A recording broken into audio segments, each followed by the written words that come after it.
everybody, I am that nursing prof and welcome to my channel. In today's video, I'm going to be demonstrating how to give medications through a G-tube. So let's get into it. So before we would give any medications to a patient with a G-tube, we of course wash our hands, provide privacy, identify the patient with two identifiers, name and date of birth, right? So that's the stuff we always do for every skill. Before we would do anything else, we want to assess the site. So we want to assess the G-tube site before we can give a med through it. So when assessing the site, what are we looking for? We are looking for skin breakdown. We are looking to see if there's any signs of infection like redness or swelling. And then we are also looking to make sure that everything is attached like it's supposed to be. Now this is taped down because it's on a mannequin, but most people who have this done, they're actually sutured down. And I also wanted to show you the different types you might see. So this one has this nice little valve on it that turns, so on and off. So when the arrows are pointing, then that port is open, but when it's off, nothing can go to it. So right now it's off, so nothing can go to it. Other times you might see them where they don't have that piece, and they look just like this. So in this instance, what you're going to do, instead of turning that valve, you're just going to plug it like that. So you have to take it off and put it back in every time. So they might look like this. When my water broke at 17 and a half weeks, I found out I was going to lose my daughter. And my Missouri doctors... Or they might have this extra piece on it. So I just wanted to show that. Now let's get into the skill.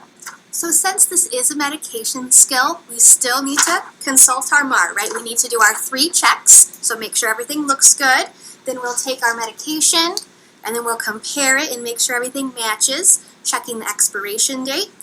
We'll check on our EMAR for allergies, and then we'll verify with the patient, do they have any allergies? And then we'll go into the room and we're ready to give it after we hand hygiene again, privacy again, and verify the patient with 2 identifiers. To prepare the patient, you want them to be sitting up in a semi-Fowler's or a high Fowler's position. And then you're going to grab a towel and place it underneath the area, just in case there's any sort of drainage or leakage coming out when you do this. That way you don't get it on their clothes and you don't get it on their bed. Before we can give any med, we need to check for placement. So you're going to take your big syringe, your 60cc syringe, you're going to attach it here, you're going to turn this so that there is an arrow pointing to where the syringe is attached and an arrow pointing towards the patient. That means they're open. And you're going to pull back for gastric contents. Now obviously this is a mannequin, it's pretend we don't have gastric contents. On a real person you would. And what would that look like? It would look like greenish, it can look like a brownish yellow in color.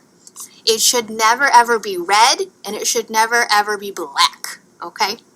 And if your patient had a tube feeding, you might get a little bit of what looks like a tube feeding, but if they just had it recently, you might pull a little bit of that back as well. So it kind of depends. Every hospital is going to have their own policies about like what to do with it. So some places will say you have to dispose of it in a biohazard bag. Some of it will just say push it back in and give it back to the patient. It's their gastric contents, they could have it. So that's going to vary hospital to hospital. So we've checked, we've verified it's in the right spot.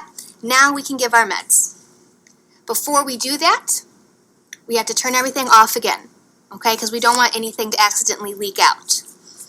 The next step, we're going to take our 60cc syringe again, but look, I've taken the plunger out now, okay?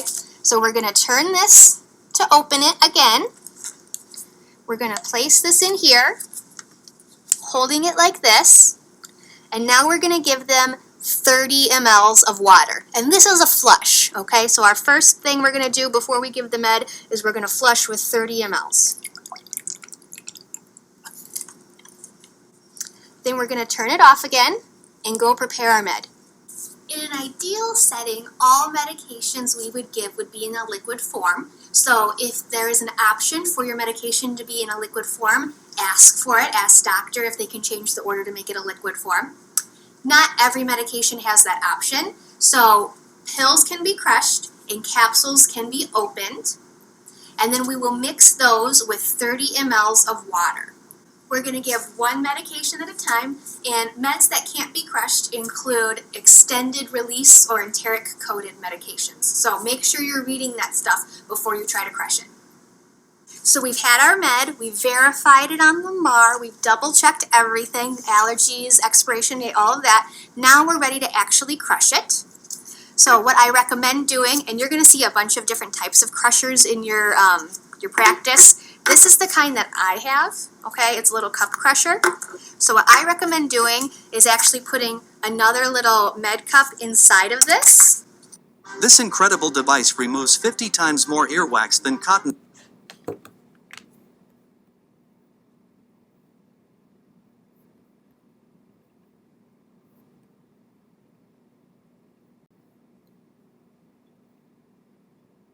So you're going to put your pill in.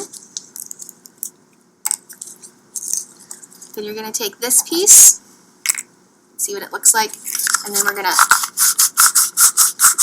twist it a couple times, and that's how it gets crushed. And then you'll see it's like a powder now. And we're going to add our fluid. So we're allowed to use tap water at our facility here. So make sure that this isn't too cold when you get it because it could cause cramping, and of course too hot could cause burns. So you want it to be kind of like a warm temperature, like a lukewarm temperature when you get your water. And then you'll have your big syringe, your big 60cc syringe. So pull back about 30. So we have our crushed medication, and we're going to add our 30 mLs of our water. And then I even usually mix it a little using this part of the syringe. Now we're ready to go give it to the patient. Now we're ready to give our medication. So we'll put our syringe back in, we'll turn it so that it's off, and then we'll explain just like we would, any medication, like, Mr. Johnson, this is your medication for your blood pressure. Do you have any questions about it? And then we'll just give it like that. If you have to give multiple medications to your patient, then in between each medication, you want to flush with 10 mLs of water. And then when you're all done, you've given your final med, you do your final flush with another 30.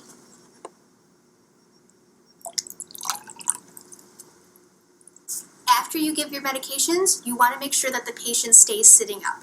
So a quick review. We're going to assess the area, the skin integrity, look for signs of infection, right? We're going to pull back and check for gastric contents. We're going to flush with 30 mLs. We're going to mix our meds with 30 mLs, and we're going to give them one at a time. In between medications, we're going to flush with 10 mLs. And then we're all done with our final medication, we're going to flush with 30 mLs. A few things to keep in mind about this skill particularly is it kind of varies based on where you work. Different places have different policies and procedures. For example, one hospital might have you flush with 20 mLs and another will have you flush with 30. Or one hospital might have you use tap water and another one will say you have to use sterile water. So things like that do vary based on the place that you work. So just know that. But as a nursing student, this is the skill right out of the skills book. So this is the way I'm teaching it. I hope you found this video helpful. Don't forget to like and subscribe. If you have any questions or comments, please let me know. And if not, I'll see you on the next one.